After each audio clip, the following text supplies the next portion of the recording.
और समंदर से लेकर आसमान तक युद्ध की बारूदी रेखाएं खिंचती जा रही हैं। रेखाएं अपना आकार बढ़ाकर अब पूरी दुनिया को एक बहुत बड़े खतरे की तरफ धकेल रही हैं। एक तरफ जहां अरब सागर से लेकर कैस्पियन सागर तक बारूद की गंध आने लगी है, तो वहीं दूसरी तरफ अमेरिका और रूस के बीच टकराव का अंदेशा बढ़ गया है। यूक्रेन ने ईरानी शिप पर हमला करके नए फ्रंट खोल दिया है।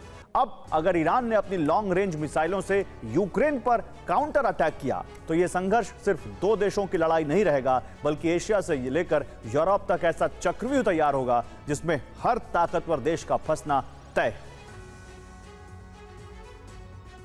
पहली घटना है रूस ईरान को हथियारों की सप्लाई कर रहा है। दूसरी घटना है जिसमें यूक्रेन ने ईरान और रूस के जहाज पर हमला किया।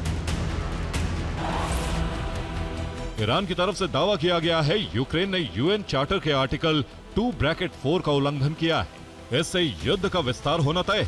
ईरान इसका बदला लेकर रहेगा। तो दुनिया में ऐसे समीकरण बन रहे हैं जिससे पूरी दुनिया में कई फ्रंट पर युद्ध आरंभ हो सकता है या फिर चल रहा है।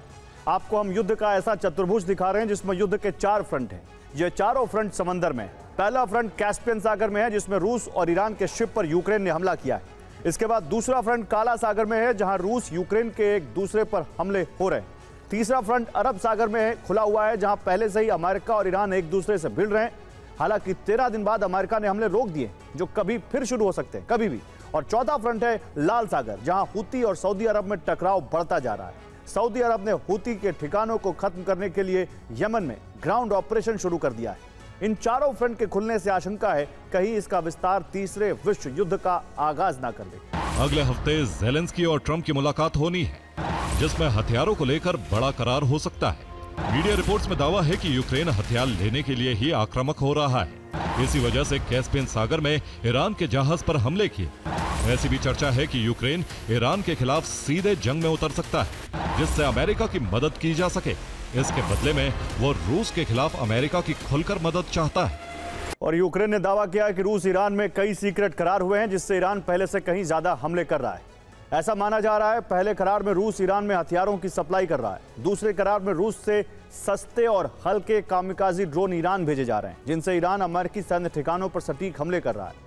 इसके अलावा ईरान के न्यूक्लियर प्रोग्राम में भी रूस सीक्रेटली मदद कर रहा है, जिससे ईरान परमाणु बम बना सके। चौथे करार में रूस लगातार इंटेलिजेंस इनपुट ईरान को दे रहा है। इस वजह से ईरान अरब देशों और अमेरिकी सैन्य ठिकानों पर तबाही मचा रहा है।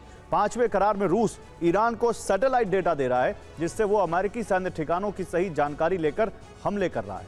ईरान से कीव की दूरी 2330 किलोमीटर है। अगर ईरान अपनी लॉन्ग रेंज वाली मिसाइलों से हमला करे तो 8 से 20 मिनट में हमला हो सकता है।